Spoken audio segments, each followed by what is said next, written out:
buat teman-teman yang belum terlalu kenal, aku ini ilustrator. Kebanyakan klien aku dari Amerika karena dulu aku kuliah dan kerja memang di sana. Aku balik ke Indonesia pas pandemi udah tengah-tengah. Pas pandemi ini aku balik, aku juga akan kenal-kenalan sama teman-teman lagi di sini. Aku udah punya teman sih di sini, tapi jadi kayak makin banyak kenal. Semakin mereka tahu kayak, oh ternyata ini tuh orang Indonesia, makin banyak proyek-proyek yang approach dari dalam negeri. Cuma pas itu terjadi tuh, aku ngerasa, oh ternyata pasar ilustrasi di Indonesia kayak gini ya, kayak sebagai ilustrator, aku nggak merasa kayak ilustrator sih kalau di Indonesia tuh. Aku merasa kayak desainer grafis yang diharapkan keinginannya klien kayak apa, pokoknya aku harus ngikutin. Atau aku dilihatnya cuma sebagai kayak content creator. Kayak kalau di sini kan pasti kan suka mikir kayak gimana ya kalau followersnya dikit nanti dapat kerjaan atau enggak, ya kan? Jadi aku juga ngerasa kayak klien-klien dalam negeri banyak yang ngedatengin aku itu dari segi followersnya aja. Bukan mereka benar-benar ngerti karya aku itu gimana. Nah, dari situ aku ngerasa kayaknya banyak nih teman-teman aku yang karyanya sebenarnya keren-keren, bahkan lebih bagus dari aku. Tapi kok kayaknya susah gitu. Mereka agak kebingungan cari pasarnya gimana, masarin karya mereka gimana, bikin rate harga kayak gimana. Nah, di situ aku bikin platform satu lagi, namanya Ilustrasi. Nah, si platform ini tuh Illustra.see kalau di Instagram. Dia platform tentang dunia ilustrasi, tapi kita nggak ngomongin soal gambar. Kita ngomonginnya soal praktek secara profesi, tentang kontrak, tentang hak, dan segala macam. Dan menurut aku ini hal yang perlu kita ketahui sebelum kita mulai mikirin kayak, mau dapat kerja gimana nih, mau cari klien kayak gimana. Kita harus agak tahu dulu supaya nggak ditipu, dan supaya kita juga bisa ngasih rate harga yang oke. Kalau kalian tertarik, bisa dilihat aja di platformnya. Kita juga lagi mau ngadain festival 3 hari, bulan April. Pendaftarannya baru aja dibuka jam 1 tadi, jadi kalian cek aja lah ya di Instagramnya, aku nggak mau promo kebanyakan.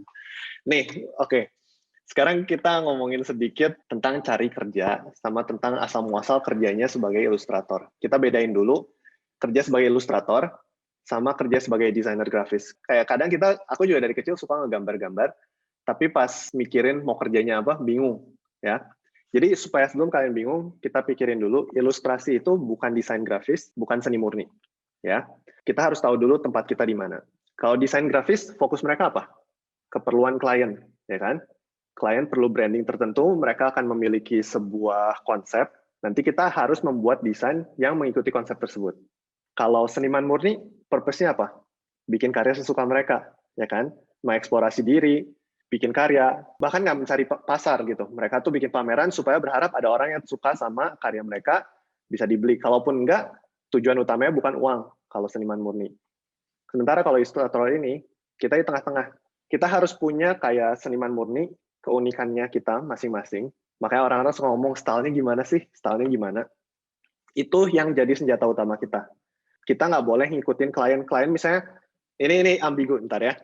Kalau misalnya klien misalnya minta pengen A, B, C, D, kalau kita nggak sesuai kayak gitu, jangan diterima.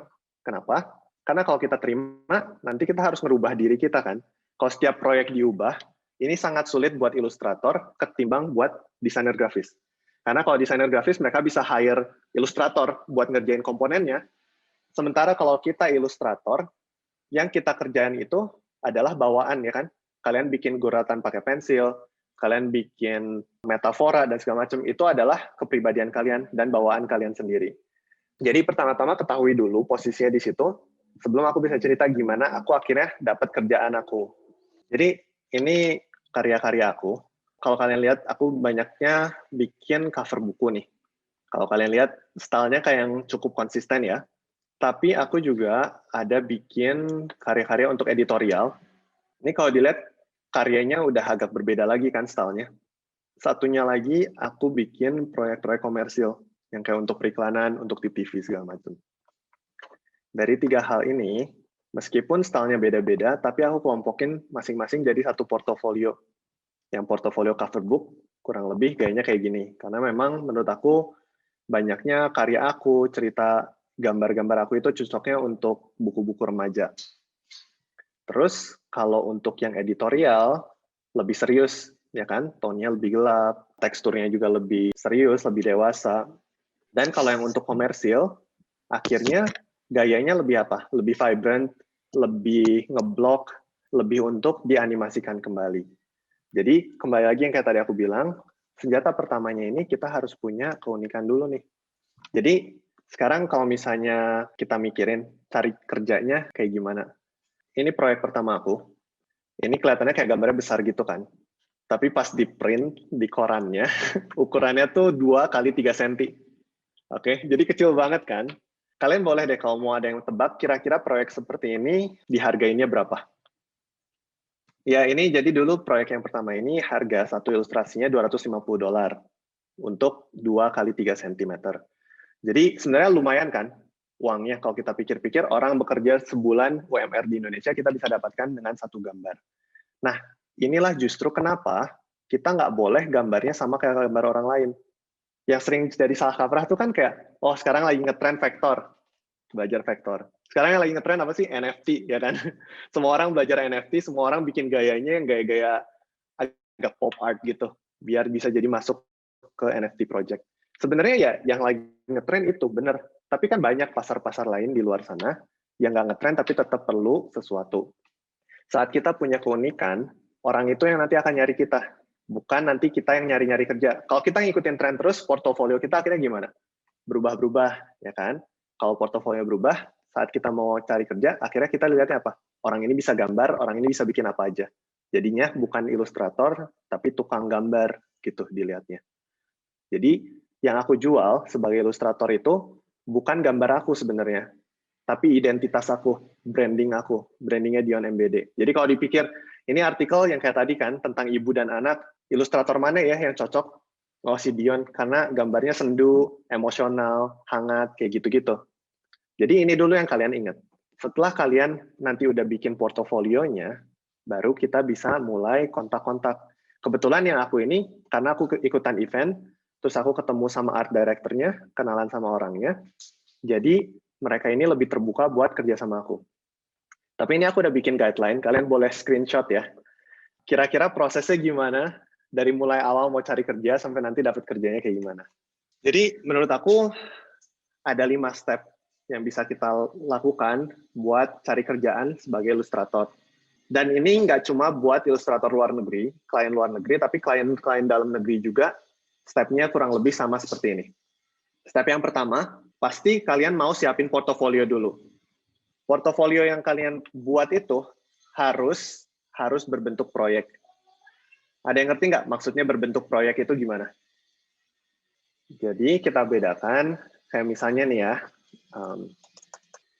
ini gambar-gambar yang aku bikin untuk Instagram aku. Dia gambar, ya kan? Satu gambar. Bedanya ini sama ini. Kira-kira apa coba? Kalau yang tadi, dia nggak ada aplikasi khususnya. Nggak ada pengaplikasian dunia nyatanya. Gambar bagus, ya gambar aja. Banyak kan teman-teman yang suka bikin fan art, gambarnya keren, oke. Atau ada teman-teman yang misalnya suka bikin ya gambar karakter aja, gambarnya keren. Tapi harus dicari pengaplikasiannya kayak gimana. Apakah nanti mau jadi cover? Apakah nanti mau jadi character sheet kalau misalnya kalian mau bikin desain karakter untuk concept art? Apakah nanti akan jadi splash screen kalau misalnya untuk buat game? Apakah nanti akan jadi konsep background? Apakah nanti akan untuk artikel dan segala macam? Untuk portofolio yang kuat, semua gambarnya harus memiliki aplikasi. Ini bisa dilihat kan, semua yang di sini formatnya, ukurannya ukuran cover buku. Ada beberapa contoh yang bahkan dengan tipografinya. Jadi saat orang melihat portofolio kita, orang tuh langsung tahu orang ini bisa dipakai untuk kayak gini. Sementara kalau aku bikin gambar yang kayak gini aja, mungkin orang nggak kepikir selain dekorasi, ini bisa dipakai buat apa ya? Ya mungkin editorial, mungkin untuk artikel. Tapi selain itu untuk apa lagi? Ya, jadi kebayang ya, hal pertama yang mau kita buat itu portofolio yang memiliki konteks, yaitu proyek. Jadi bukan cuma sekedar gambar aja. Dan yang namanya proyek, kalau kalian kerja sama klien, yang pasti ada itu apa? Proses kan. Kalian nggak mungkin klien datang, tiba-tiba kalian bikin cover finalnya kayak gitu. Yang pasti ada, kalian harus tunjukin proses kerja kalian kayak gimana. Pilihan sketsanya, terus development karakternya, development sketsanya. Hal-hal yang kayak gini tuh, justru yang orang-orang sering nggak lakuin dan nggak tunjukin di portofolio mereka. Padahal ini sangat berharga buat calon-calon klien kalian buat ngerti, oh cara berpikir orang ini tuh kayak gini ya. Jadi pertama harus berbentuk proyek yang kayak tadi aku bilang ya. Step kedua, kalian arahin itu ke topik atau pasar yang diinginkan. Jadi kayak yang aku bilang, portofolio aku bagi jadi beberapa. Ada yang jadi cover buku, ada yang jadi untuk editorial, ada yang untuk komersil. Mungkin aku bisa kirim yang cover buku ini ke klien-klien komersil, karena sama aja aku mengerti tentang cahaya, aku mengerti tentang komposisi, aku bisa bikin desain karakter. Tapi kan itu kita kayak ngebebanin calon klien buat mikir kan, kira-kira ini bisa dipakai buat bidangku, bidang apa. Sementara kalau kayak gini, aku udah tunjukin, oke, aku tuh maunya bikin background buat kalian. Aku bisanya bikin background. Kalau yang editorial, oke, nih bisa dilihat kan, aku tuh bikinnya yang surrealis dan juga metaforikal. Kalau yang cover buku bisa dilihat juga, oh semuanya emosional, ada tentang filosofinya, ada tentang perasaannya. Jadi kalian kalau punya cerita yang kayak gitu, cari aku. Kalau ceritanya nggak kayak gitu, jangan cari aku. Ini juga kenapa kalau portofolio kita ngikutin tren, berubah-berubah, klien kita juga berubah-berubah. Akhirnya kita nggak punya style yang tetap, nggak punya branding jadinya. Semakin branding kita kental, orang berani bayar lebih tinggi ke kita. Dibanding kalau misalnya kita cuma tukang gambar. Karena kalau tukang gambar, banyak kan yang bisa di luar sana. Apalagi artis-artis dari negara-negara lain yang lebih murah, tapi gambarnya juga keren-keren. Itu tukang gambar banyak banget. Kalau udah bikin portofolio, baru kita bisa mikirin soal bikin mailing list. Mailing list itu apa? Jadi nama-nama calon-calon klien yang kita mau kontak. Kalau di sini kan kita kebiasaan apa ya? Posting di Instagram, posting di Behance, posting di Dribbble, segala macam nungguin ada orang yang nyari kita. Tapi kenapa enggak? Kita lihat karya kita tuh kayak gini. Kira-kira calon klien apa ya yang cocok sama karya kita? Belum tentu mereka buka Behance, belum tentu mereka buka Instagram dapat profil kita. Tapi kalau kita yang datengin mereka, itu prospeknya jauh lebih tinggi. Jadi pertama cari nama-nama calon kliennya. Cari namanya gimana. Kalau aku dulu, aku sama teman-teman aku follow-follow ilustrator lain. Terus kita lihat kayak mereka bikin kerjaan buat siapa aja. Terus kalau udah, aku catat nih nama art directornya, atau produsernya, atau desainernya, atau team lead-nya, atau editornya. Kalau udah di itu, terus aku nge-stalk. Entah dari Instagram mereka, entah dari LinkedIn-nya mereka. Kalau di LinkedIn kan aku harus perkenalkan diri dulu nih. Ya kan? Kayak, halo, namaku siapa? Aku ilustrator, pengen connect, karena menurut aku karya-karya aku cocok buat kerjaan-kerjaan kamu. Nanti kalau connect, kita dapat alamat emailnya. Tapi kalau kayak art director, atau editor, atau designer, mereka biasanya punya website-website pribadi. Jadi aku contohin ya. Kayak gitu kan. Nanti dapat nama-namanya, kalau buat di Indonesia kayak ada Gulali Books, apa segala macam. Kalau misalnya international, nah kelihatan kan nama-namanya tadi. Kayak ada HarperCollins, ada Penguin Random House, ada Simon & Schuster, kayak gitu-gitu. Nanti kita tinggal kayak gini. Art Director. Keluarkan nama-namanya. Ya kan? Ada siapa lagi? Ada siapa lagi? Kayak gitu. Begitu namanya keluar, kalian bisa cari. Dia punya website nggak sih sebenarnya? Oh, ada nih. Sarah Creech Designs. Buka. Oh, ya bener orangnya. Dia emang bikin-bikin sampul buku, desain segala macam. Ya udah, kita cari aja. sarahcreech@gmail.com. Udah, masukin deh itu ke mailing list kalian. Dapat satu gitu kan.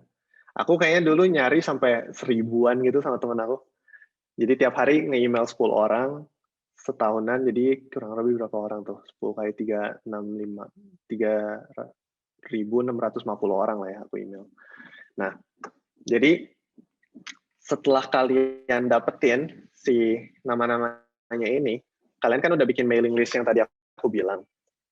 Berikutnya, itu kalian kirim email promo. Email promo tuh kayak gimana sih? Jadi jangan kayak, kalian pernah nggak sih dapet junk mail yang kayak, halo gitu dari tim apa, blah, blah, blah. Itu nyebelin banget kan? Email promo bikin sepersonal mungkin dan sependek mungkin. Mereka nggak banyak waktu. Biasanya aku cuma pakai 3 paragraf nih. Paragraf pertama perkenalan, paragraf kedua langsung aku kasih link ke portonya, paragraf ketiga cara kontak aku. Ini buat yang nggak kelihatan, bisa di zoom, bisa di screenshot kalau mau, boleh. Jadi buat perkenalan aku ngomong apa sih? Pertama aku kasih tahu lokasi aku di mana, terus gimana aku nemuin mereka. Kayak tadi si Sarah Creech, Aku nggak akan bilang aku nemuin dia dari Google. Aku akan bilang, oh aku ngelihat cover buku kamu yang It's Not Like It's a Secret. Aku suka banget sama desainnya, makanya pas aku research, ternyata aku dapat email kamu, kayak gitu. Terus kenapa kita kasih tahu lokasi kita? Itu karena, satu, kadang ada klien-klien yang mereka kepengen kerja dengan time zone yang sama, zona waktu yang sama. Kedua, ini berlaku buat internasional atau lokal, kadang ada topik-topik yang memerlukan orang yang memiliki pengetahuan khusus. Contohnya nih, tiba-tiba ada buku cerita yang dipublishnya di Amerika, tapi tentang Indonesia misalnya. Kalau kalian bilang kalian dari Indonesia, kalian akan keluar di top search-nya mereka. Oh, ilustrator yang dari Indonesia. Waktu itu yang pernah kontak aku siapa ya? Kayak gitu. Waktu zamannya COVID baru mulai, kan banyak berita-berita tentang Asian crime, Asian hate gitu kan. Akhirnya aku banyak dapat kerjaan karena apa, orang tahu oh ini orang Asia yang pernah tinggal di New York, jadi dia tahu kayak tentang Asian crime, Asian hate-nya kayak gimana. Terus contoh lagi, dulu aku waktu masih di Florida juga aku tulis kayak oh aku lokasinya di Florida, jadi aku tuh banyak dapat proyek-proyek yang tentang pantai, proyek-proyek yang tentang alam, tentang awan, karena lokasi aku di situ, cerita-cerita yang aku dapat juga kayak settingnya di Florida dan segala macam. Jadi ini penting bahkan untuk klien-klien dalam negeri. Kalau misalnya ada klien yang kayak, oh pengen bikin apalah untuk di Yogyakarta, dan kalian emang dari Jogja, karya kalian bagus, kalian akan lebih dipilih daripada orang yang karyanya sama bagusnya tapi nggak punya background tersebut. Gitu ya. Jadi lokasi itu penting buat di email promo kalian. Terus berikutnya, kalian jangan basa-basi ya. Kan kadang kita suka nulis emailnya panjang kayak, oh terima kasih waktunya, bla bla. Aku benar-benar bilang kayak, oh nama aku Dion, asalnya dari kerjanya dari Bandung. Aku nemuin kamu karena ngelihat cover buku ini, titik, paragraf 1. Paragraf kedua, sebagai ilustrator, aku banyak ngerjain cover buku juga, kalau mau lihat langsung aja ke www.dionmbd.com, titik. Satu kalimat beres paragraf 2-nya. Paragraf 3, kalau ada yang menarik, langsung aja kontak aku ke email ini, titik, udah aja, kirim kayak gitu. Jadi semakin pendek, padat, dan singkat, itu semakin membantu buat mereka. Karena mereka kan juga tiap hari dapat email, dapat apa, kita nggak mau menyita waktu terlalu banyak. Terus kalau udah ngirim email kayak gini, ntar gimana? Sebenarnya nggak ada pastinya kayak gimana. Aku ada yang kayak kirim email langsung dapat balasan kerjaan, tapi aku juga ada kirim email, nah buku yang aku kirim email buat ketemuan sama orang ya, jadi aku ajak ketemuan langsung, minggu itu juga aku langsung dapat proyek cover buku ini. Tapi ada juga buku satu lagi yang aku lagi kerjain sekarang. Jadi kayak ceritanya ini buku untuk orang bisu tuli gitu kan. Sekarang masih daminya. Aku kontak orang ini ketemu dia 4 tahun yang lalu. 4 tahun yang lalu nggak dapat balasan. Tiba-tiba bulan Januari kemarin dia bilang, aku masih ingat sama gambar-gambar kamu. Ini ada topik yang sesuai, moodnya sesuai. Kamu masih mau nggak kerja? Jadi kita nggak akan pernah tahu kira-kira dapat proyeknya kapan, dapat kerjanya kapan. Jadi kalau kita nggak dapat balasan, kirim update selama 3 bulan sekali. Jadi orang yang tadi nggak balas aku akan kirim lagi update. Halo, 3 bulan yang lalu aku kirim email nih, sekarang aku ada karya-karya baru. Harus ada karya baru ya, kalau nggak ada yang baru mah nggak usah diupdate. Itu namanya bukan update, itu namanya spam gitu kan. Kalau ada yang baru kita bilang, ini aku ada karya-karya baru. Boleh dilihat lagi di website aku yang kemarin. Udah gitu aja, pendek. Ada yang tahu nggak kenapa kita ngirim-ngirim email terus kayak gini? Jadi kembali kayak kenapa kita tuh harus update. Klien tuh nggak selalu begitu dapat email, mereka punya proyek yang sesuai. Kebanyakan mereka dapat email, mereka suka sama karya kita, mereka terlalu sibuk buat balas kita, dan nggak ada proyek yang sesuai. Jadi kita update mereka itu supaya kita nemplok gitu. Kalau kalian diingetin terus akan sesuatu, kan kalian akan inget kan. Kalau misalnya kalian di GrabFood diingetin terus makan siang Hokben, pas nggak tahu mau makan apa ya belinya Hokben gitu kan. Nah jadi nge-update itu ya memang supaya kesempatan kita diingat lebih tinggi daripada kalau kita nungguin orangnya datang dari Instagram atau apa kayak gitu. Jadi kita selalu yang paling pertama akan diingat. Itu menurut aku hal yang udah cukup banget buat dilakuin, tanpa kita harus ngelakuin hal yang lain. Kalau portal udah kuat, kita punya mailing list yang tepat, dan kita rajin ngirimin email, pasti ada kerjaan yang masuk. Dan dari satu kerjaan, kalian tuh akan muter. Apalagi kalau publikasinya besar. Ini juga kenapa menurut aku mending kita bikin mailing list sendiri daripada ditungguin Instagram. Kalau mailing list sendiri, kalian misalnya kepengen bikin ilustrasi buat Livin Mandiri gitu, ya langsung aja kan cari tim lead-nya Livin Mandiri siapa, art director-nya siapa. Siapa tahu mereka perlu lowongan freelancer kayak gitu daripada kita nungguin. Tapi ada juga cara-cara lain yang kalian bisa lakuin. Pertama, ikutan event. Kalau ada event-event terbuka kayak sekarang kayak gini, kalian bisa cari yang pembicaranya ini mungkin kayak dia kayak Mas Kendra, dia kan kayak senior illustrator di majalah Tempo, atau kalau misalnya ada kayak Mas Acil dulu kayak kerja buat Gojek kayak gitu-gitu, kalian bisa ikutan. Terus kalau eventnya live, kalian bawa kartu nama nih. Kayak wah gila tahun berapa nih pakai kartu nama. Tapi kalau dikasih kartu nama yang bagus, ilustrasinya, gambarnya, desainnya bagus, orang tuh inget kan. Jadi aku selalu masih bawa kartu nama buat event, aku selalu kasih aja gitu sebanyak-banyaknya ke orang tersebut. Nggak perlu bagus-bagus si materinya, material kartu namanya. Yang penting orang tuh bisa lihat nama kamu siapa, karyanya kayak gimana. Di event online juga bisa. Setelah event, kalian cari email orang tersebut, pembicara siapa, terus bilang, halo Kak, makasih tadi udah ngasih kayak gini-gini, aku terinspirasi banget, bla bla bla. Ntar beberapa minggu kemudian mungkin kalian bisa tanya, Kak, aku tertarik sih sebenarnya buat kerjaan yang kayak kakak, kira-kira ada suggestion nggak, atau ada masukan nggak, orang-orang siapa aja yang biasanya perlu aku kontak. Mungkin kalian mikir kayak, gila nanya kayak gini, nggak ngeganggu apa gitu ya. Ya sebenarnya mungkin mengganggu. Aku juga kadang merasa terganggu kalau ada orang yang nanya-nanya terus kan. Bukannya mengganggu kayak karena orang ini nanya, tapi karena emang aku lagi sibuk. Jadi nggak take it personally gitu loh. Tapi kalau misalnya pas aku nggak sibuk, oh ada yang nanya, aku juga ngerasa kayak dulu juga aku sering nanya, pasti aku bales.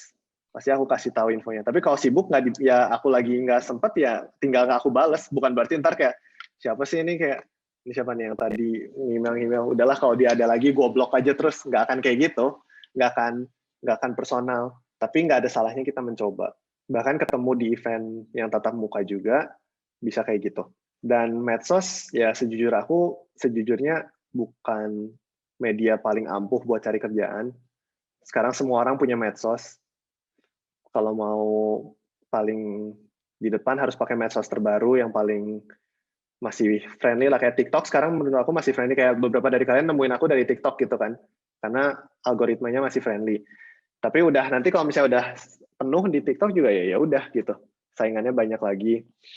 Tapi kalau menurut aku yang bikin medsos kamu bisa lebih unggul, nah kita masuk sedikit ke segi konten creator-nya ya.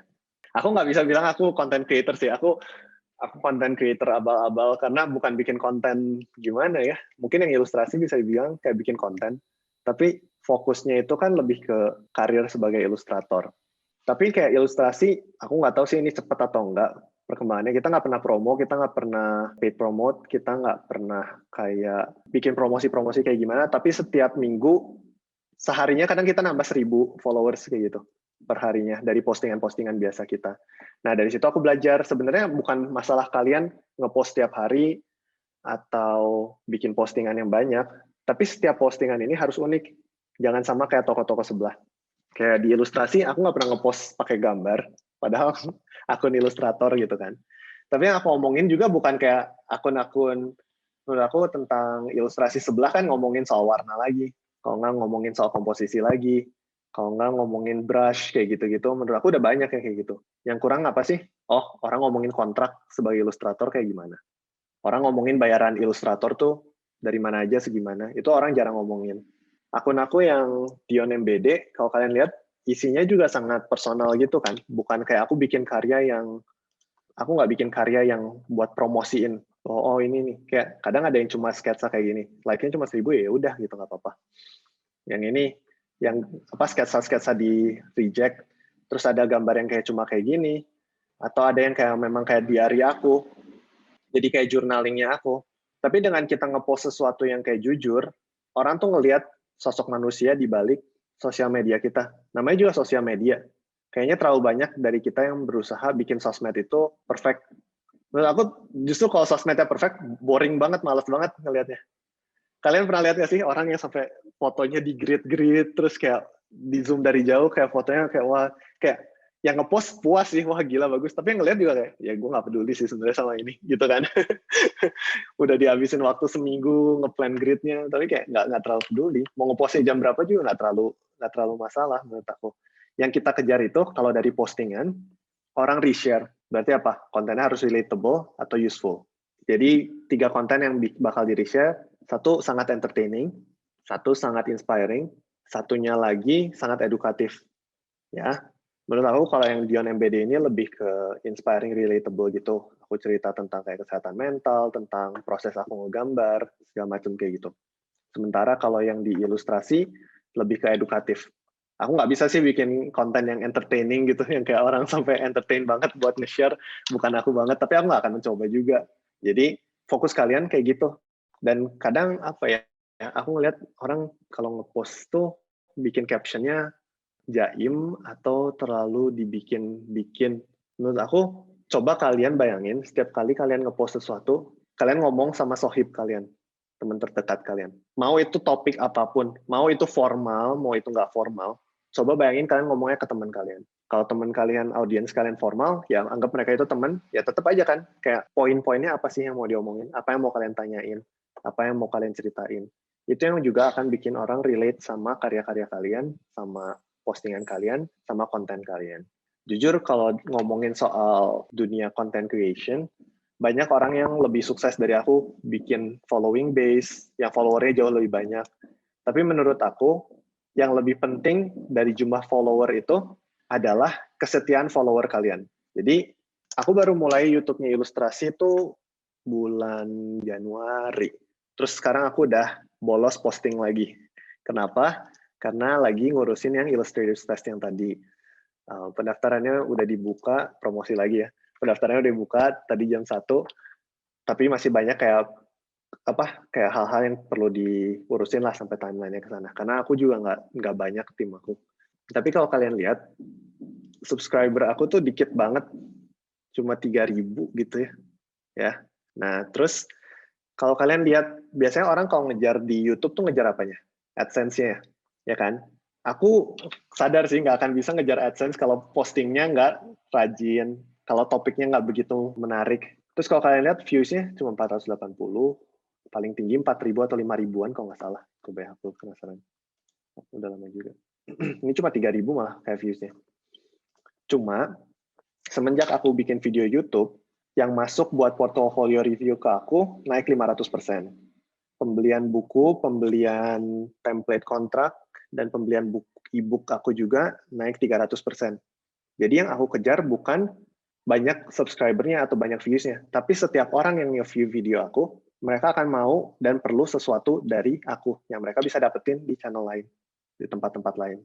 Dari buku aku, dari jasa yang aku kasih, segala macam kayak gitu. Penghubungnya, Kak. Jadi, ya kenapa? Ya, jadi dia lebih jadi jembatannya. Kita nggak perlu mikirin bahwa AdSense itu satu-satunya pemasukan kita sebagai content creator. Menurut aku nggak make sense kalau kita semua pengen ngandelin AdSense. Itu kan susah banget gitu. Tapi kita tuh perlu punya arsenal yang lain dulu nih. Jadi kalian punya jasa dulu, punya produk dulu, apapun yang bisa dijual terpisah, dan gunakan medsos kalian ini sebagai jembatan buat nyampe ke topik tersebut.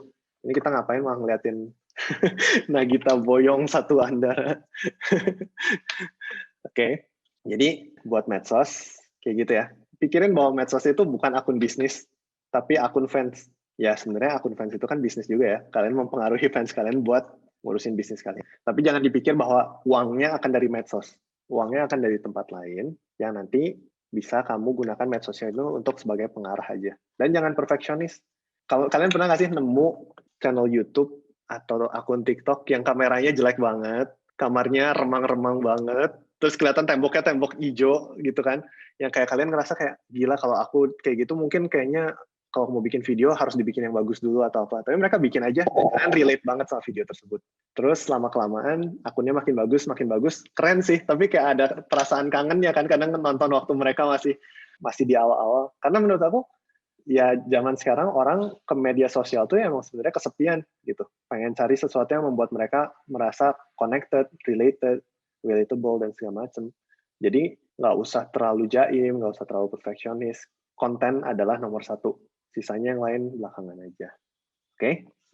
Nah, jadi kurang lebih kalau cerita tentang cari klien sama tentang medsos kayak gitu, aku punya beberapa tips buat kalian yang baru mau mulai jadi ilustrator atau jadi desainer atau sebenarnya ini kreatif apapun. Yang pertama, kalian jangan terlalu fokus cari kerja dulu.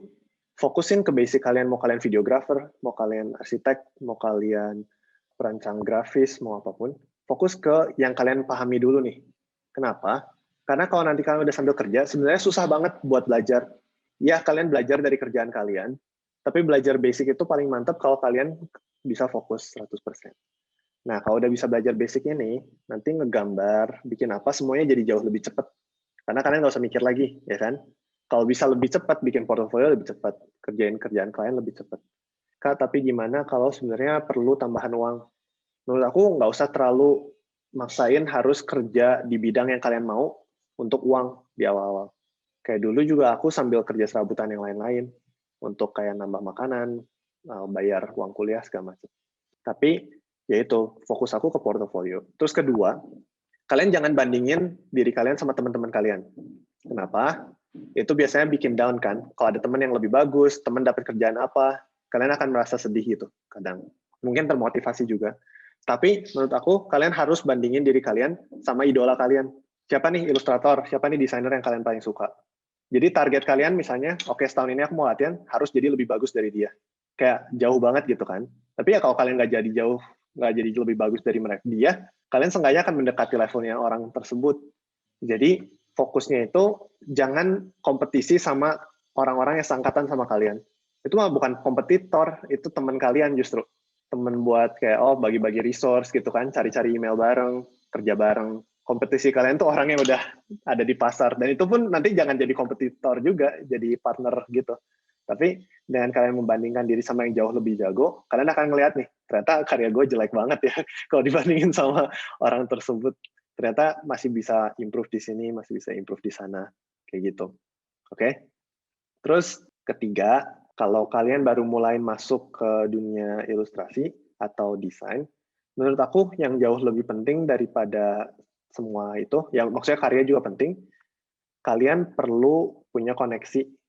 Caranya gimana yang kayak tadi aku bilang, kirim-kirim email, ajak ketemuan. Kalian jangan malu-malu kayak buat kayak, Kak, aku nemu karyanya di sini, aku tinggal di sini, boleh nggak sih ketemuan? Aku mau nanya-nanya. Kayak gitu tuh nggak apa-apa banget. Kalau orang sibuk ya paling ditolak, ya kan? Kalian ikut-ikutan komunitas. Kalau untuk ilustrator ada yang namanya sketsa pulang kerja, itu ada di beberapa kota. Jadi kayak hari Rabu malam biasanya pada ngumpul gambar-gambar pulang kerja. Adalah yang lain-lain. Tapi cari-cari kayak gitu, itu membantu juga. Jadi kurang lebih masukan-masukan dari aku kayak gitu. Terus ini ada yang bilang asal pinter ngeles sama alibi ke orang tua. Ya emang agak susah kan, kayak buat ngeyakinin orang tua gitu. Kalau kalian tertarik, sebenarnya di website Ilustrasi, kita tuh ada survei harga jasa ilustrator tahun 2021 sama 2020. Di situ kalian bisa lihat harga tertingginya berapa, harga terendahnya berapa, biasanya orang dapat, harga yang paling sering keluar dimintanya berapa. Jadi di situ kalian bisa pakai buat kalau mau referensi harga atau ngeyakinin orang tua nih sebenarnya bisa loh dari karya kayak gini gini.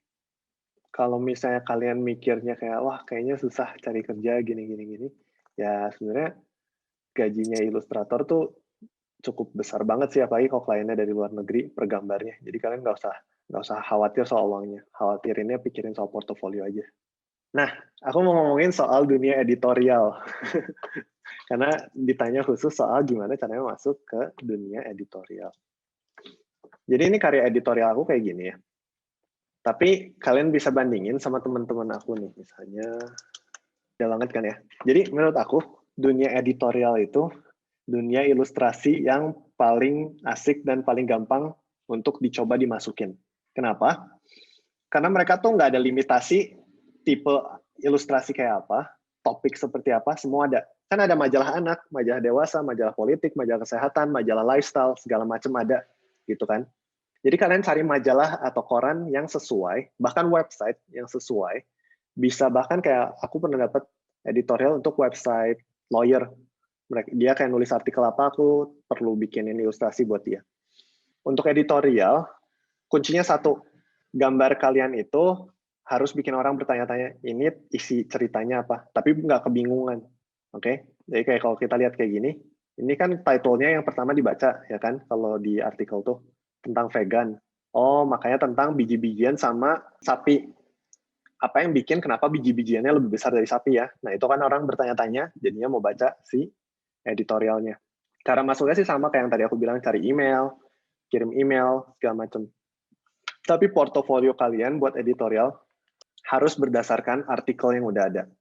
Jadi, cari artikel dari majalah apapun, mau dalam negeri, luar negeri, kalian bikin ilustrasi untuk artikel tersebut. Karena kalau nggak kayak gitu, kadang kliennya susah buat ngebayangin kalian tuh bisa menginterpretasikan tulisan atau enggak. Dan untuk editorial, deadline-nya cukup pendek. Biasanya antara 5 jam sampai yang paling lama aku pernah kerjain itu sebulan, tapi itu pun untuk ini sih, kalau yang sebulan itu untuk cover depan. Kalau untuk majalah dan artikel-artikelnya biasanya 5 jam sampai 3 hari itu standar kayak gitu-gitulah. Kalau misalnya yang lama seminggu 2 minggu. Oke. Jadi buat kalian yang tertarik soal editorial, soal majalah, kalian bisa bikin dari artikel dan jangan cuma cari artikel aja, cari website-website orang. Misalnya apa? Ada nggak sih di sini yang gambarnya kayak gambar buku cerita anak gitu, imut-imut? Mungkin bingung kan kayak kalau mau coba editorial kemana? Kalian coba aja cari merek bayi apa sih? Johnson Johnson. Bedak gitu ya. Ya, johnsonbaby.co.id. Nah, ini kan ada kayak Johnson's Parents Club. Kayak gini. Kalau mereka kan pakai desain kayak gitu kan. Kadang mereka tuh pakai newsletter, pakai apa, mereka perlu ilustrator atau desainer yang bikin visual buat hal tersebut. Dan ini menurut aku masuknya ke editorial juga. Karena nanti biasanya ada kayak artikel apa di newsletternya. Jadi nggak melulu harus cari artikel website atau apa, tapi bahkan kayak produk-produk tuh mereka biasanya banyak pakai editorial, kalau kalian lihat ya. Kayak ini jualan, bukan matras, jualan spray, ya kan. Nanti mereka tuh ada kayak take our quiz. Udah diganti, tapi dulu mereka pakai ilustrasi gitu loh, kayak loungewear, ntar gambarnya apa, bath gambarnya apa. Jadi kalian bisa cari-cari website-website kayak bukan proyek produk, website-website kayak UNESCO, website-website non-profit, mereka itu juga banyak perlu gambar-gambar buat artikel mereka, buat konten-konten mereka. Oke, jadi yang mau aku sharingin segitu aja. Aku kayaknya mau mulai ngejawabin pertanyaan-pertanyaan karena cukup banyak ya. Oke, sip. Terima kasih banyak Kak Dion atas pemaparannya. Tadi teman-teman pasti udah dapat beberapa gambaran ya. Tadi udah dikasih tahu juga nih gimana caranya kita itu master guide-nya ya istilahnya Kak Dion. Jadi kita harus pertama menyusun portofolionya, terus juga mailing list, email promo, join event-event, dan juga medsos tentunya. Nah, dari tadi yang sudah di-sharing sama Kak Dion, itu juga udah merambat nih gimana caranya kita itu bisa menggait klien dari internasional juga ya Kak. Tadi mungkin dari background kita yang relatable dengan mereka dan lain sebagainya. Nah, semoga dari apa yang tadi telah dipaparkan teman-teman jadi semakin mendapat insight. Jadi langsung aja nih untuk menambah lagi insight-nya, boleh langsung kita masuk ke sesi Q&A. Nah, pertama dari Lili Agustianto. Silakan Lili, mau langsung ditanyakan. Siap Kak, terima kasih Kak Dara. Sebelumnya terima kasih kepada Kak Dion yang memberikan pemaparan materi yang sangat bagus, walaupun saya sebenarnya nggak di dunia visual desain Kak. Kak, saya ingin bertanya Kak, saya penasaran gini Kak. Kadang kan ada orang yang memiliki prinsip yang sesuai agama, misalnya saya ini misalkan dia ini memang ada bakat di visual gitu Kak. Dia ini prinsipnya salafi Kak. Salafi itu syar'i kali. Yeah. Hidupnya itu sesuai dengan aturan agama Islam gitu Kak. Yang dimana visual ini pasti mengedit wanita, mengedit kadang kliennya ada rokok, ada minuman keras. Bagaimana dia tetap bisa bertahan hidup dengan skill yang dia miliki, namun tidak menyampingkan prinsip yang dia percayai gitu Kak, yang dia bangun gitu Kak. Terima kasih. Kamu boleh koreksi aku ya kalau aku salah. Kalau yang dari aku pelajarin, kalau di agama Islam tuh juga sebenarnya nggak boleh representasi kayak makhluk hidup kayak manusia kayak gitu-gitu kan ya? Iya Kak. Nah, aku kan beda orang kadang beda interpretasinya, kayak zaman dulu di Hagia Sophia juga ada yang kayak Sulaimani, tapi mereka bikin gambarnya diperkecil dan alasannya itu jadi boleh, aku nggak tahu. Nah, tapi menurut aku sih kayak gini, kayak tentang rokok, tentang alkohol, nggak perlu kalian terima gitu. Makanya aku bilang portofolio kalian ini sebagai ilustrator itu kan sesuai dengan jati diri kita, ya kan? Aku nggak akan pernah bikin gambar yang mengarah kayak ke lebih ke yang kayak seksual kayak gitu, karena emang bukan arahan karya aku ke sana. Orang lain bikin ya udah terserah mereka, aku nggak peduli. Cuma kayak menurut aku kembali lagi, jadinya kalau pas kalian bikin portofolio atau mau bikin proyek nih sebagai editor atau apa, yang kalian bikin tunjukin jangan ada elemen yang kalian nggak kepengen dapetin. Jadi bikin branding yang memang sesuai dengan apa yang kalian nyaman, apa yang kalian mampu lakukan, dan sesuai dengan kepercayaan aja. Ya, nggak cuma dari kepercayaan religi, tapi kepercayaan politik kayak gitu-gitu juga kan bermain kan di dalam kepercayaan kita. Jadi itu semua nanti masuknya ke brandingnya kita masing-masing. Jadi kalau mau bertahan hidup gimana, ya sebenarnya bisa-bisa aja. Kalau kualitasnya bagus, karyanya bagus, pasti ada aja yang mencari yang di luar dari circle yang dilarang tadi gitu. Ya kayak aku juga banyak nolak-nolakin cerita-cerita remaja yang terlalu menye-menye, terlalu apa sih ini kok tidak mendidik kayak gitu. Tapi kan meskipun yang kayak gitu banyak gitu, tapi dan kalau diterimain ya mungkin seneng gitu kan dapat proyek, tapi ya gimana ya, bukan aku nggak percaya kayak gitu sih. Kayak menurut aku cerita tuh harusnya mendidik gitu, jangan malah bikin orang menye. Oke, gitu aja Lili. Oke. Terima kasih Kak, sangat menjawab Kak. Ini juga dapat didengar sama teman-teman yang lain yang punya prinsip begitu. Terima kasih Kak. Sama-sama. Terima kasih kembali Lili atas pertanyaannya. Jadi tadi jawaban dari Kak Dion itu ya, tetap ikuti saja prinsip yang teman-teman miliki. Yang penting tetap ciri khas kita ya Kak Dion, atau branding tadi tetap ada artinya gitu yang kita percaya. Dan jangan khawatir, jangan FOMO juga misalnya ilustrator lain membuat itu, kita nggak usah ikut-ikutan. Yang penting tetap mempercayai apa yang kita percaya, karena target kliennya itu sudah ada masing-masing teman-teman. Mungkin tadi masuk juga ke materi Kak Dion yang di awal kita harus research dulu nih kliennya atau kompetitor di bidang yang sama, pasti ada juga kok pasarnya gitu. Oke, sip. Selanjutnya mungkin langsung aku persilakan. Ini ada Anbia yang juga sudah resen, silakan. Oh iya, jadi begini Mas Dion ya, benar kan? Ya. Betul, Kan betul. di salah satu poin Master Guide itu kan ada di bagian apa? Media sosial ya kan? Benar kan? Iya, betul. Ya. Nah, betul. saya ingin mewakili juga sih pertanyaan dari Mas Mahadi juga ya. Jadi ini sekalian barengan aja sih ya. Karena ini emang kebetulan ini ada satu studi kasus nih yang mesti Anda jawab nih. Ini. Boleh. Kan ini berkaitan sama melindungi karya sama portofolio. Nah, pernah nggak Mas ketemu kasus yang namanya suatu karya yang entah Anda sudah publikasikan di media sosial atau di website Anda tadi barusan itu, pernah nggak ada nanganin kasus yang pencurian karya gitu, yang artinya itu sudah diupload misalnya jadi NFT gitu. Kan kita seperti tahu ini kan, pada saat pasca event MotoGP kemarin kan ada orang yang membuat karya seni yang tentang si Barara, ya kan, Barara itu yang pawang hujan itu kan. Ada yang salah satu artis itu ada yang buat karya seni berdasarkan itu. Nah, karyanya tersebut yang sudah diuploadnya itu di media sosial dia sama di tempatnya mereka sendiri, yang kayak di website Mas itu dicuri gitu. Watermarknya itu di crop gitu, habis itu diupload di NFT gitu, pencurian karya seperti itu. Nah, kalau dalam hal kasus seperti ini, misal contoh kasus kayak begini, menurut Mas sendiri tanggapannya bagaimana? Dan juga untuk melindungi karya portofolio seperti itu, apakah kita harus mengupload sebuah karya itu benar-benar selektif banget, kah? Atau dibikin privacy saja, tapi dalam artinya privatisasi ini artinya kalau misalkan ada pelamar kerja atau misalkan HRD atau requester itu mau kirim link kan berarti kita harus kirim link doang kan biar aksesnya hanya untuk mereka gitu. Sedangkan di mata publik nggak bisa gitu.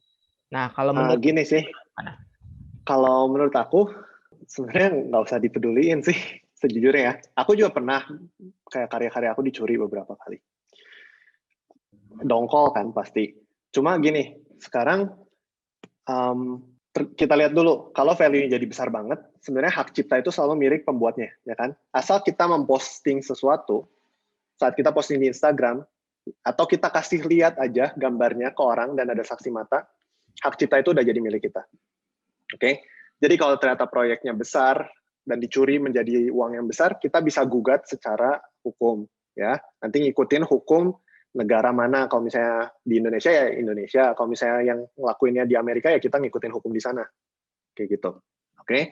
Jadi penggugatan itu bisa, nggak perlu ada di registrasi, di lisensi dan segala macam. Itu udah jadi hak milik dan hak cipta kita kalau kita udah tunjukin ke seseorang. Posting di Instagram dan segala macam itu pun termasuk. Asalkan ada metadatanya ya nanti kalau di Instagram. Nah, sekarang yang jadi permasalahan kayak gini. Seberapa banyak energi yang mau kita keluarin buat itu? Seberapa banyak uang yang bisa kita dapat? Seberapa banyak uang yang bisa kita keluarin?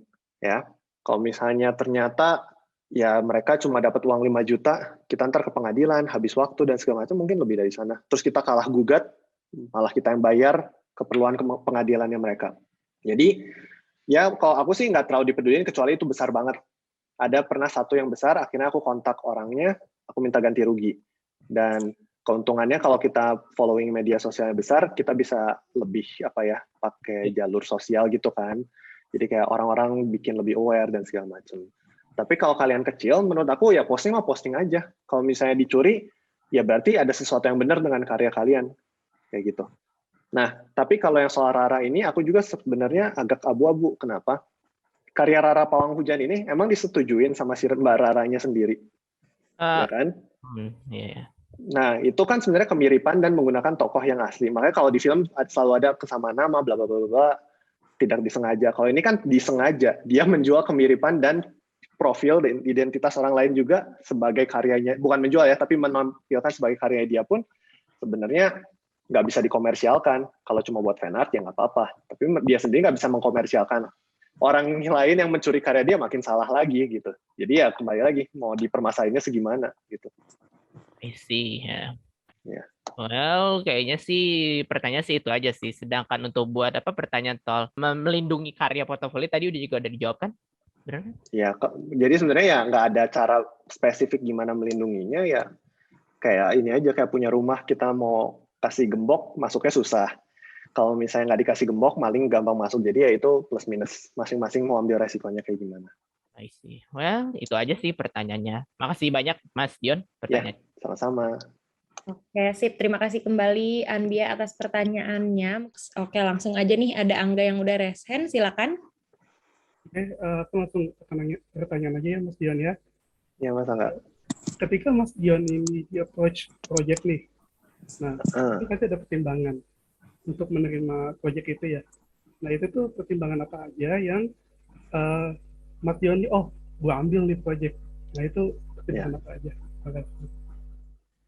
Pertimbangan nomor satu aku selalu Lain fee ya? Apa? Selain Bukan fee-nya justru. Seberapa mampunya aku nerima proyek ini.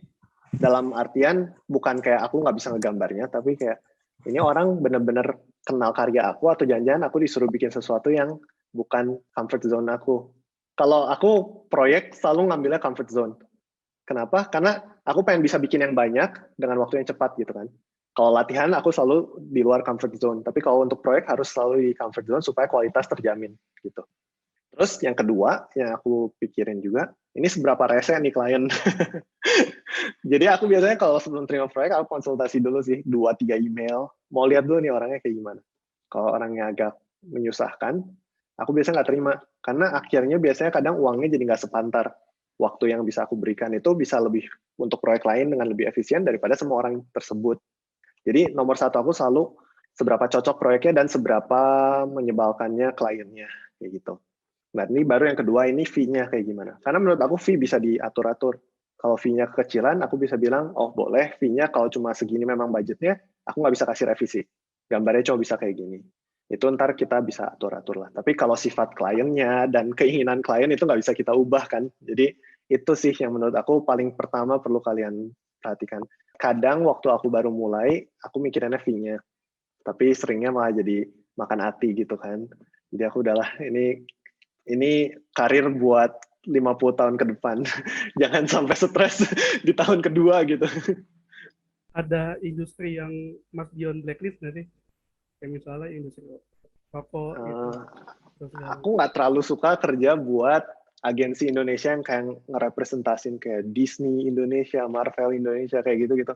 Karena mereka kadang belum dapet oke sama Disney-nya, tapi udah cari ilustratornya, udah ngejanjiin. Terus nanti mereka perang harga di belakang kayak gitu-gitulah. Aku udah kayak males banget nih, ntar biasanya ada perubahan-perubahan. Yang kayak gitu-gitu aku biasanya agak males nanggepinnya sih. Oke, terima kasih banyak Mas Dion. Ya, sama-sama. Oke, terima kasih kembali ya Kak Angga atas pertanyaannya. Oke, nah kita move on ke yang di chatbox ya Kak Dion, aku bantu bacakan. Jadi tadi di akhir-akhir sesi pemaparan dari Kak Dion nih ada yang bertanya dari AC Apriliana. Berarti is it okay kalau kita nunda buat lamar kerja tapi lebih fokus buat ngejar kemampuan, ikut course ini itu dan ngasah diri terlebih dahulu? Iya, oke banget. Kalau misalnya mungkin kalian mikir takut ketinggalan ya. Aku baru mulai kerja umur 25 kayaknya. Ini ya 25 ya kayaknya. 24, 25 lah gitu. Cuma mungkin kayak kalian pengen cepet kerja gitu. Proyek pertama kalian berapa gitu nantinya. Kalau dengan kalian latihan setahun, kayak aku merasa dengan aku kemarin lebih fokus 2 tahun untuk latihan lagi, aku bisa dapat proyek pertama aku yang $3.000. Ketimbang kalau misalnya aku dulu masih SMA langsung maksain mau kerja, aku juga pernah dapat proyek tapi cuma berapa? 300.000, 200.000 kayak gitu. Jadi ya kalian pikirinnya gini aja, mungkin kerja itu penting, tapi kan kalian kerja bukan cuma setahun 2 tahun, kerjanya kan bisa sampai umur 60, apalagi kalau ilustrator bisa sampai 70, 80 juga masih bisa kerja. Jadi kehilangan 2 tahun, 3 tahun di awal tuh bukan masalah besar menurut aku. Tapi ntar kalian mulainya di level berapa itu lebih penting kan, kayak gitu. Oke, sip. Jadi benar ya Kak, daripada pas udah terjun tapi kitanya juga masih banyak harus belajar, merugikan orang juga yang menjadi klien kita ya tentunya, entah kita yang kurang siap untuk profesional atau seperti apa. Oke, itu tadi ya teman-teman pesan dari Kak Dion. Nah, selanjutnya ada pertanyaan nih dari Surya Adi. Mental seperti apa ya Kak yang harus dipersiapkan jika ingin masuk ke ranah internasional? Sebenarnya sama-sama aja sih sama nasional. Kita terlalu mengglorifikasi pasar internasional kalau menurut aku. Sebenarnya sama-sama aja. Klien kerjaan mau dari manapun ya sama. Kualitas nomor 1, relasi dengan klien juga nomor 1. Sisanya yang lain nggak ada yang terlalu perlu dipikirin sih, kayak gitu menurut aku. Yang pasti kita nggak boleh nempatin diri kita itu di bawah klien. Makanya dari contoh email yang aku kasih tadi, aku nggak pernah bilang kayak kalian ada, nggak pernah aku tulis kayak apakah ada proyek yang sesuai. Aku nggak pernah minta kerja kan, karena kita nggak pernah mau minta kerja. Kita tuh setara sama mereka. Kalau mereka perlu kita bisa kasih. Kalau mereka nggak ada yang bisa kalau mereka nggak perlu kita ya udah, kita juga nggak bisa maksain gitu. Dan kerja pun sama. Kalau misalnya mereka maksa untuk sesuatu, ya kita boleh maksa balik. Jadi yang penting klien itu bukan raja, klien itu partner ya. Mereka punya visi, tapi mereka nggak bisa ngegambarinnya. Kita punya gambar, tapi kita perlu orang yang punya bisnis atau visinya, kayak gitu. Oke, sip-sip. Jadi pada umumnya sama aja ya Kak, intinya kita ya mengerjakan apa yang di-brief oleh klien tersebut gitu. Oke, nah selanjutnya pertanyaan dari Aldi nih. Bagaimana kalau kita masih tahap belajar dan mempelajari hal-hal fundamental, tapi di sisi lain kita mau mendapatkan proyek atau kerjaan? Mungkin ini masih sedikit nyambung ya sama pertanyaan AC tadi di atas. Ya. Kalau boleh tahu, Aldi kenapa masih belajar tapi udah pengen kerja? Hal-hal mendesak aja sih, kayak kan umur segini ya harus udah kerja gitu, sama ya udah harus bisa nyari duit sendiri gitu. Itu aja sih. Kalau boleh tahu, Aldi usia berapa? 22. Oh, 22. Nggak harus kerja umur 22, nggak apa-apa kalau belum kerja juga sebenarnya. Mungkin kerasanya ada tuntutan seperti itu kan, tapi kalau memang mau untuk menghasilkan, uang dan karya kita bisa dipisah dulu nih. Kayak dulu aku kerja dulu sebagai kayak asisten, kalau nggak sebagai front desk, yang kayak gitu-gitu untuk mendapat pemasukan terlebih dahulu.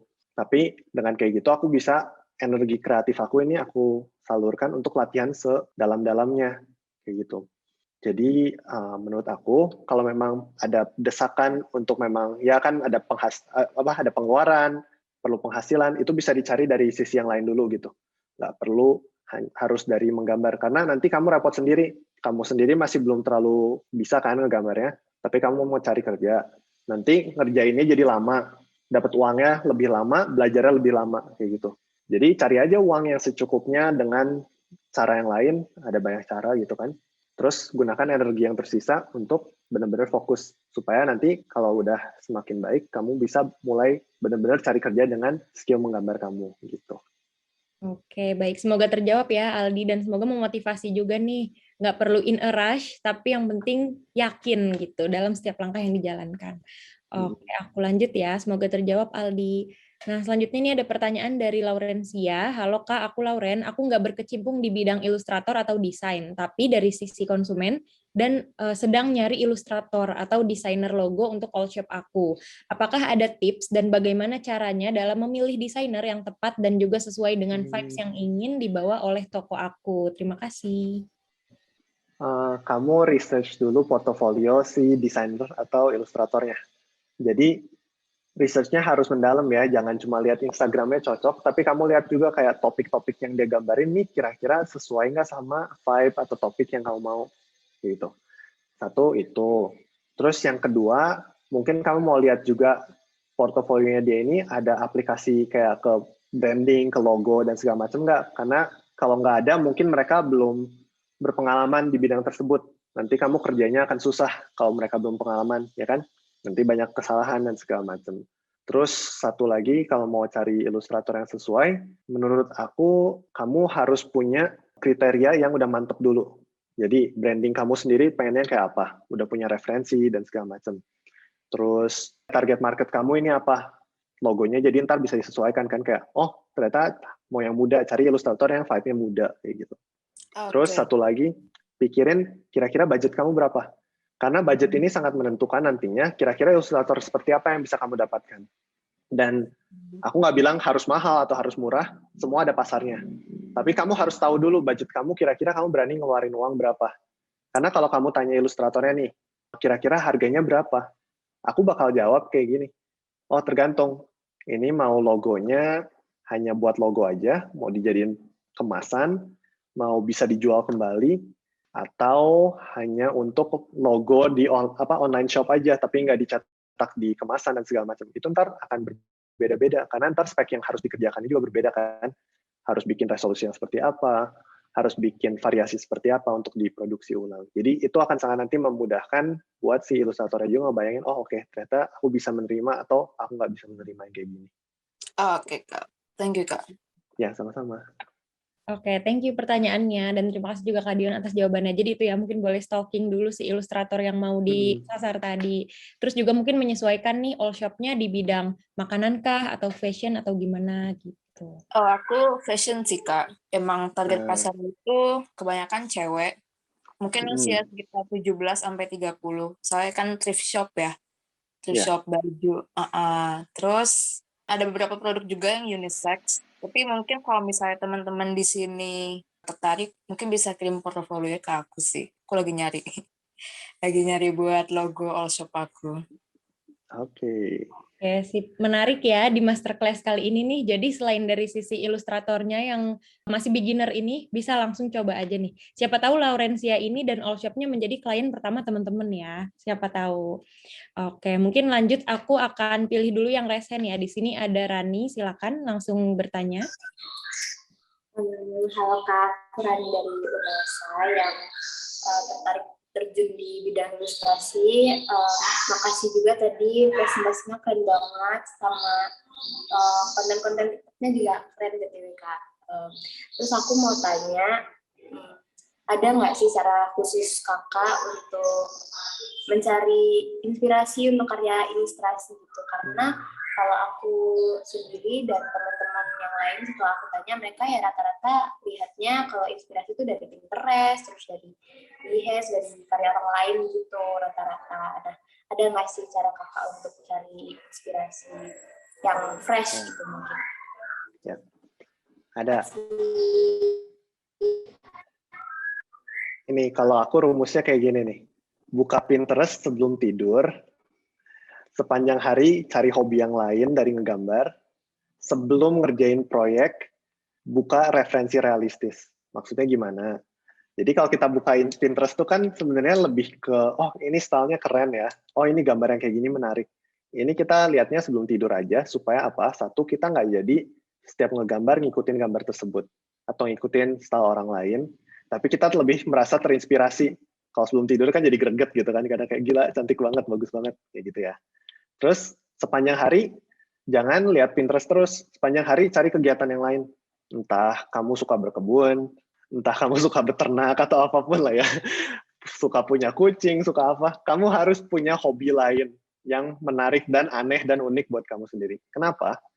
Ini yang nanti masuk ke personalitas kamu. Kayak aku sering foto-foto nggak jelas tentang awan, atau aku seneng main badminton dan segala macam. Akhirnya kayak dari karya aku kelihatan kan kayak gerakan-gerakan orangnya yang lebih, gerakan yang lebih luas, karena aku sering liatin orang bergerak, atau branding aku kan banyak dari kayak outdoor, scenery. Terus aku seneng kayak nata-nata barang-barang di rumah aku. Kayak apa sih ini anjir, kerjaan kakek-kakek nih kayaknya nata-nata barang di rumah kayak gitu. Tapi sebenarnya dengan kayak gitu kan aku kayak memilah, mendesain ruangan aku yang nanti akan kelihatan di karya yang aku bikin, di gambar-gambar aku. Nah, sebelum ngegambar, referensi yang boleh kamu pakai cuma referensi realistis. Maksudnya gimana? Mau gambar orang, posenya kayak gimana? Foto aja orang kayak gitu. Bukan berarti kamu harus ngegambar realistis, tapi jadi kelihatan gerakannya kayak gimana. Perlu gambar ruangan, perlu pencahayaan. Ya udah, tata ruangan kamu jadi kayak gimana, bikin cahayanya kayak gimana. Atau cari foto di Pinterest kayak gitu boleh, tapi jangan ilustrasi lain, tapi gambar realistis. Supaya kamu harus menginterpretasikan itu jadi gambar kamu sendiri, jadi style kamu sendiri. Kalau kayak gitu kamu nggak akan jadi loncat-loncat kan stylenya, nyobain style ini, nyobain style itu, ya kamu interpretasinya gimana. Gitu sih kalau menurut aku. Referensi selain Pinterest, biasanya kalau aku sih langsung aja jalan-jalan kemana, foto, cari-cari foto. Aku punya akun Instagram, coba deh aku kasih lihat. Yang private, tapi isinya cuma kayak foto-foto nggak jelas sih sebenarnya. Tapi ini ya, lihat ilustrasi aku kayak gini. Ya. Sekarang lihat foto-foto nggak jelas aku. Ada hubungannya kan, kurang lebih. Ya. Dari sini, bahkan yang kayak hitam-hitam kayak gini juga kan kelihatan kayak gitu. Jadi kayak gitu. Oke. Terima kasih jawabannya, Kak. Ya. Terima kasih kembali Rani atas pertanyaannya. Oke, tadi itu berarti Ismila ya yang juga bertanya di chat box. Saya bukan penggelut dunia kreatif, tapi saya tertarik untuk freelance bidang video editing. Gimana cara kita bisa menang bidding proyek freelance tanpa pengalaman? Aduh. Aku sih suka kurang tertarik sama proyek yang bidding ya. Kan kalau bidding berarti kalian lawan satu sama lawan yang dua gitu. Mungkin kalau ini videografi atau video editor? Atau apa? Tadi aku lupa. Video editing, video editor ya. Oh, video editor ya kan. Mungkin kalau aku akan cari, kalau kerjanya kayak video editor, cari lowongan kerja dulu yang di media yang ternama buat jadi editor. Entah itu kayak Vice, entah itu kayak apalah. Pokoknya kan sekarang banyak banget nih media-media apalagi kayak YouTube yang perlu editor-editor. Aku kan cari di situ dulu daripada cari proyek freelance. Kenapa? Kalau kita langsung freelance, orang nggak tahu kita, ntar suka kayak ya udah diadu harga, diadu kayak gimana. Karena apalagi proyek-proyek zaman sekarang tuh jarang yang inventif menurut aku. Ya perlunya sebenarnya cuma kayak gitu aja sih. Cuma buat TikTok, cuma buat YouTube, cuma buat short film, short apa. Tapi kalau kalian udah punya nama, lebih gampang nanti jadi freelancer buat proyek yang lebih besar kayak gitu.